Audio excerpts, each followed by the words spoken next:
Voilà, voilà, je suis de retour. J'ai eu droit à mon petit fou rire parce que j'ai réécouté ma vidéo. Je trouve que je bafouille énormément. Mais alors, en plus de ça, je ne me contente pas de bafouiller, mais en plus, je vous dis des bêtises grosses comme des maisons parce que quand je vous dis qu'on a un carré en haut à gauche et que je vous dis de l'appeler HD au droite, c'était pas tout à fait ça.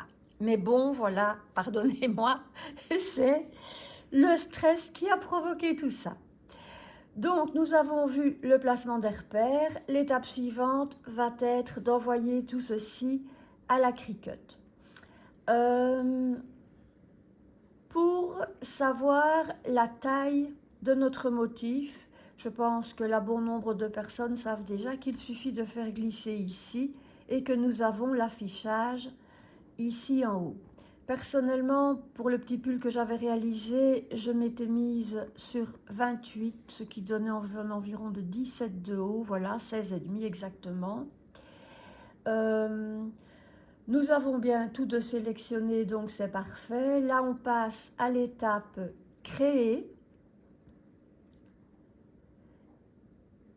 Et nous allons pouvoir découvrir que toutes nos couches vont s'afficher. Donc nous avons la noire ici avec nos deux petits repères carrés, notre blanche également avec les repères, la rose avec les repères. Et je vérifie toujours à ce que toutes mes couches aient toujours bien les repères. Vous allez voir aussi qu'il y a des parties de gaspillage, mais moi ce que je fais, c'est que voilà, je récupère ces morceaux-là par après et je les recolle. Donc comme ça, je peux les réutiliser pour de toutes petites applications. Dans ce cas-ci, étant donné que nous avons bien tout, nous passons à continuer. La maker devrait se connecter, si elle est bien d'accord de le faire aujourd'hui. Configurer le matériau de base. Donc pour le flex, ici, j'ai pris le flex de chez TechWrap parce que je trouve qu'il est particulièrement facile pour les chenillages et pour tout. Je vous montrerai d'ailleurs après, dans une autre petite vidéo que je vais consacrer à ça, les matériaux de chez TechWrap que j'ai acquis jusque maintenant. Et je dois dire que j'en suis particulièrement ravie. C'est un régal. J'étais déjà très contente des matériaux Cricut, mais ce qui m'a dirigée vers eux, c'est la grosse différence de prix. À savoir qu'on a des rouleaux d'1,50 m qui passent parfois à 1,99 € en solde. On en a à 3,99 €. Eux, ils appellent ça des rouleaux de 5 pieds. 5 pieds, ça équivaut à 1,50 m, étant donné qu'un pied correspond toujours à 30 cm. Ils font aussi des gros rouleaux de 10 pieds et plus pour les professionnels des rouleaux de 82 pieds. Le site est très facile pour s'y retrouver, dans le sens qu'on peut choisir de le personnaliser en euros. Donc on a directement nos prix à nous. Ce qui est simple aussi, c'est que moi j'ai réussi sur mon Mac ici, je ne sais pas trop comment, à me mettre pour avoir toutes les explications en français. Donc c'est vraiment tip top de ce côté-là. Donc ici je vais rechercher dans les iron. Je m'étais un petit peu égarée pour vous faire cette petite parenthèse. Et pour faire ce motif, nous choisissons simplement le thermocollant simple Iron On Everyday. Voilà, terminé. Le motif est choisi. Alors ici, comme nous le dit le Cricut, qui pour ça est très gentil, c'est que nous devons mettre le mode miroir pour chacune de nos pièces. Donc voilà, surtout ne pas oublier, parce qu'autrement, étant donné que le flex se travaille inversement, je vais dire, si on oublie de faire l'effet miroir, nous avons le motif à l'envers. Dans certains cas, ce n'est pas désagréable, on va faire un cœur, qu'il soit à l'envers ou à l'endroit, peu importe. Mais dans certains cas, le retournement horizontal n'est pas joli du tout. Terminé. Ici, modifier, miroir activé.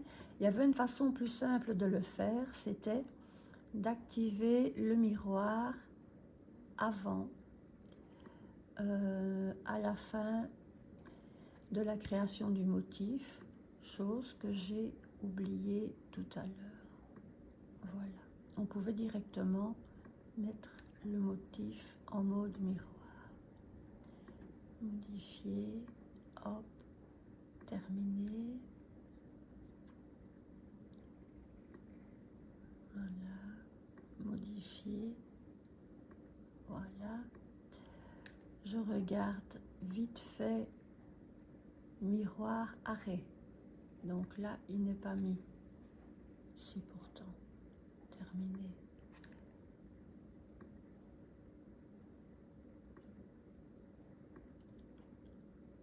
Ok. C'est bon, étant donné que si on regarde le petit pull, on voit bien que les fleurs se retrouvent sur la gauche, alors qu'ici, elles sont sur la droite, puisque quand nous thermocollons, nous mettons notre vinyle face brillante vers le tapis. Voilà. Alors, parcourir les matériaux, il me le redemande de nouveau. Je vais retaper Iron pour faire plus vite. Thermocollant simple, Everyday, Iron-On, terminé.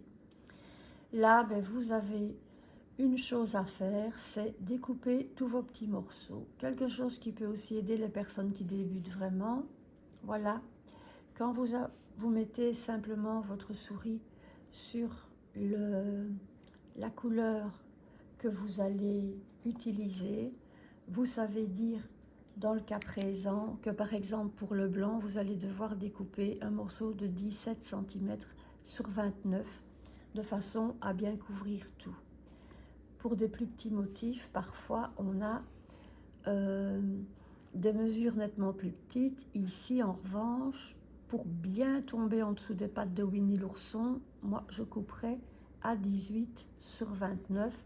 Je préfère toujours couper 1 cm de trop qu'1 cm trop peu. Donc là, je vous laisse découper tous vos petits morceaux de flex. Je vais, moi, passer à un autre motif, donc celui que je vais mettre sur ce petit pull-ci. Pour celles qui le désirent, vous pouvez me suivre. Pour les autres, je vais arrêter la vidéo ici. Si vous avez des questions, donc n'hésitez pas. Le but est vraiment de s'entraider un maximum. Ce qui me fait très plaisir aussi, étant donné que c'est un tout début pour moi, c'est vos petits commentaires et s'il vous plaît, un petit j'aime pour le petit travail effectué. Merci beaucoup. Bisous à tous.